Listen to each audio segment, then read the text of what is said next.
अस्सलाम वालेकुम everyone, I am Tabinda सहर ख़ान। आई होप आप सब खैरियत से होंगे।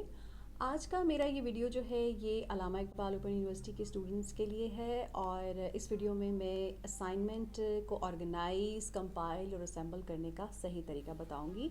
Since I have remained a tutor my self for English 1424 course जो कि बीए और बीकॉम के स्टूडेंट्स के लिए होता है, और असाइनमेंट्स चेक करते हुए मैंने कुछ बातें नोटिस की जो कि मेरे ख़्याल में अगर स्टूडेंट्स इम्प्रूव कर लें तो उनको असाइनमेंट्स में अच्छे मार्क्स मिलेंगे और ट्यूटर पर भी उनका एक प्लेजेंट सा जो है वो इम्पैक्ट पड़ेगा। तो स्टार्ट करती हूँ मैं। ये एक असाइनमेंट है अल्लामा इकबाल ओपन यूनिवर्सिटी की, और ये this is one of the best assignments. मैंने जो स्टूडेंट का नाम तो शायद विजिबल हो रहा हो, लेकिन एड्रेस मैंने हाइड कर दिया है और बाकी डिटेल्स भी जो हैं वो हिडन हैं। इस असाइनमेंट को आप अगर इस असाइनमेंट ने 93 मार्क्स जो हैं वो एक्वायर किए हैं, और ये मार्क्स जो हैं इस स्टूडेंट को बहुत सारी चीज़ों पे मिले हैं। खैर उनके बारे में मैं बाद में बात करूँगी किसी और वीडियो में, लेकिन सबसे पहले मैं आपको बताना चाहती हूँ कि ये असाइनमेंट बहुत अच्छे तरीके से ऑर्गेनाइज हुई हुई थी और कंपाइल हुई हुई थी। सबसे पहले तो आपने ये करना है स्टूडेंट्स के, आपको हर असाइनमेंट के साथ ये 3 पेजेस मिलते हैं। ये इसका शायद एक पेज जो है वो स्टेपलर वीक होने की वजह से अलहदा हो गया है। 3 होते हैं टोटल ये पेजेस जो कि आपने प्रॉपरली फिल करने होते हैं। अपना नाम, एड्रेस, ट्यूटर का नाम, एड्रेस, और ख़ास तौर पे ये ख्याल रखें कि आप जो असाइनमेंट है उसको उसका जो नंबर है वो करेक्टली लिखें, क्योंकि मैंने कुछ स्टूडेंट्स को देखा है कि वो असाइनमेंट का नंबर जो है वो गलत लिखा हुआ है उन्होंने। फॉर एग्जांपल असाइनमेंट 1 है और उन्होंने 2 लिखा हुआ है। अब ट्यूटर एक माइंडसेट से असाइनमेंट्स चेक कर रहा है, अब वो हर असाइनमेंट को खोल के नहीं देखता, वो उनको उसी तरह से डिस्ट्रीब्यूट करके रखता है 1 और 2 करके या 3 और 4 करके। तो उसको बाद में थोड़ी सी दिक्कत होती है जब वो देखता है कि ये तो कोई और असाइनमेंट है और नंबर इस पर कुछ और लिखा हुआ है। फिर वो सारे क्वेश्चंस को खोलता है, फिर उनको मैच करता है जो भी क्वेश्चन पेपर है उसके साथ, जिसमें थोड़ा उसका टाइम जो है वो वेस्ट होता है। तो आप सबसे पहले तो आपने ये जो तीनों जो आपको पेजेस 3 पेजेस आपको अटैच करने हैं हर असाइनमेंट के साथ, प्रॉपरली फिल्ड इन। उसके बाद आपने ये ख्याल करना है कि आप असाइनमेंट को बहुत अच्छे तरीके से स्टेपल करें। स्टेपल जो है वो असाइनमेंट के एंड तक प्रॉपरली जो है वो पेजेस को जो है वो बाइंड करें, क्योंकि अक्सर मैंने देखा है कि असाइनमेंट जो है वो काफ़ी उसके पेजेस ज़्यादा होते हैं, जबकि स्टेपल जो है वो यहाँ तक एंड तक नहीं पहुँचता, जिसकी वजह से वो उसके पेजेस जो हैं वो अलहदा हो जाते हैं और हो सकता है वो मिसप्लेस हो जाए। तो आप ये ज़रूर करें कि स्टेपल जो है बस एक ही जगह से करें, या यहाँ से कर दें जैसे इस असाइनमेंट का हुआ है, या फिर आप उसको यहाँ से स्टेपल कर दें। ठीक हो गया। अच्छा, अभी एक और चीज़ जो है वो मैं मेंशन करना चाहती हूँ कि आप जब असाइनमेंट करें तो आपने ये करना है कि जो क्वेश्चंस हैं आपने उनको ऑर्डर वाइज करना है। अब जैसे ये असाइनमेंट है, इसी को मैं दोबारा मेंशन करती हूँ कि सबसे पहले हाँ एक और चीज़ रह गई, वो ये कि आपने जब असाइनमेंट स्टार्ट करनी है तो आपने उसके ऊपर भी अपना नाम, सबसे पहले नाम, अपना सारा कुछ जो भी डिटेल्स है, आपका रोल नंबर, असाइनमेंट नंबर, वो सब मेंशन करना है एक दफ़ा। फिर आपने हर क्वेश्चन को लिखना है असाइनमेंट पे। क्वेश्चन का आंसर लिखने से पहले ये नहीं कि क्वेश्चन 1 लिख दिया और उसके बाद आपने स्टार्ट कर दिया। और ऑर्डर वाइज जो मेरा मतलब है वो ये है कि आपका अगर असाइनमेंट के क्वेश्चन पेपर में जो क्वेश्चन 1 है वही आप क्वेश्चन 1 यहाँ पर बनाएं। ये नहीं कि जो क्वेश्चन 6 है उसको आप 1 बना के यहाँ लिख दें, नंबर उसको आप 1 दे दें और हो वो क्वेश्चन 6। तो ये चीज़ जो है, क्योंकि this is not a paper में तो आप होता है आपको जो क्वेश्चन आसान लगे आप उसको पहले अटैम्प्ट करते हैं, और जो आपको थोड़ा लग रहा हो कि ये टाइम टेकिंग है या मुश्किल है वो आप एंड में करते हैं। ये चीज़ मत करें। असाइनमेंट में आप क्वेश्चंस को जो है वो ऑर्डर वाइज करें। अब स्टूडेंट्स आप देख सकते हैं कि ये जो असाइनमेंट है इसकी हैंड राइटिंग जो है वो काफ़ी नीट है।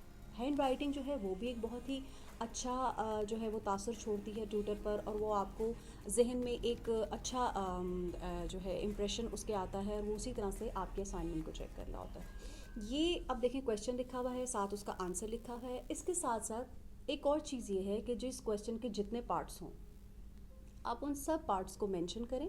फॉर एग्जांपल ये असाइनमेंट 1 है, आई गेस असाइनमेंट 1 ही है। जी असाइनमेंट 2 है ये, सॉरी।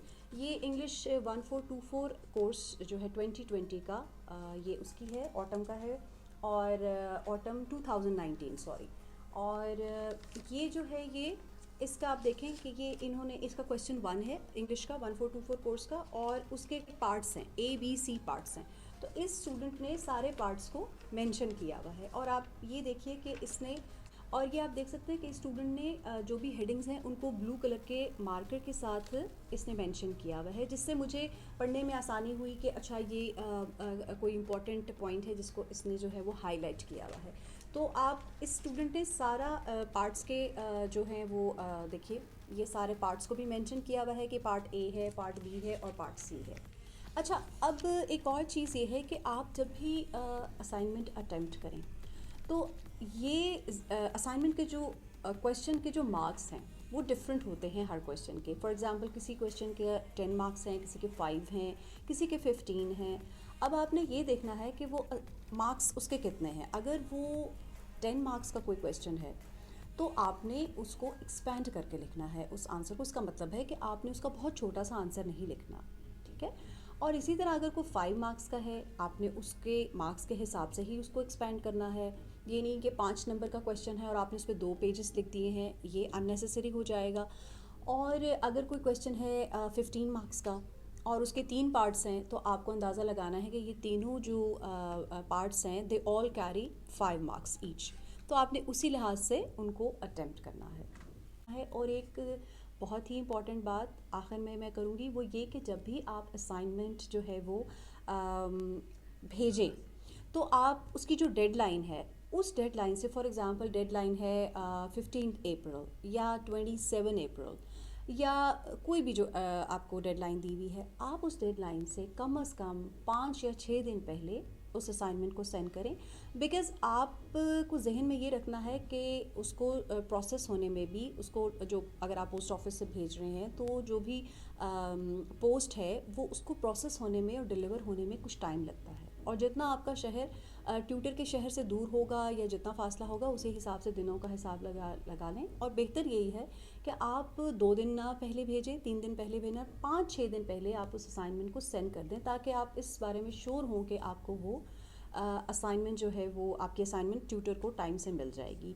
क्योंकि मेरे साथ ये हुआ कि कुछ स्टूडेंट्स जो हैं वो फॉर एग्जांपल उनकी डेडलाइन थी 15 अप्रैल और वो मुझे कांटेक्ट करके बता रहे हैं कि मैम हमने जो है वो असाइनमेंट 14 अप्रैल को सेंड की है। अब आप खुद सोच लें, अगर 14 अप्रैल को उन्होंने सेंड की है तो मेरे पास वो 20 अप्रैल तक आई और मुझे उसको चेक भी करना था, उसको लिस्ट में लगाना भी था। और अगर उसकी डेडलाइन जो ट्यूटर के लिए मार्क्स अपलोड करने की है वो अगर 4-5 दिन बाद है तो वो उसके लिए थोड़ा सा प्रॉब्लम होता है। तो आप कोशिश करें कि आपकी जो डेडलाइन है उसको आप जो है मीट करें और उससे कम से कम 5 या 6 दिन पहले आप अपनी असाइनमेंट सेंड कर दें। तो इससे आपको यकीनन जो है वो ये श्योरिटी होगी कि आपके असाइनमेंट जो है वो ट्यूटर के पास टाइम से पहुंच जाएगी। सो व्यूअर्स, ये थी आज की वीडियो अल्लामा इकबाल ओपन यूनिवर्सिटी के असाइनमेंट को कंपाइल, ऑर्गेनाइज और इन ऑर्डर करने के बारे में। आपका कंटेंट जो होता है यानी आपके क्वेश्चंस के जो आंसर्स होते हैं डेफिनेटली उनकी इंपॉर्टेंस तो सबसे ज़्यादा होती है, लेकिन ये जो छोटी छोटी चीज़ें होती हैं ये भी बहुत मैटर करती हैं आपका एक अच्छा इंप्रेशन क्रिएट करने में ट्यूटर के सामने।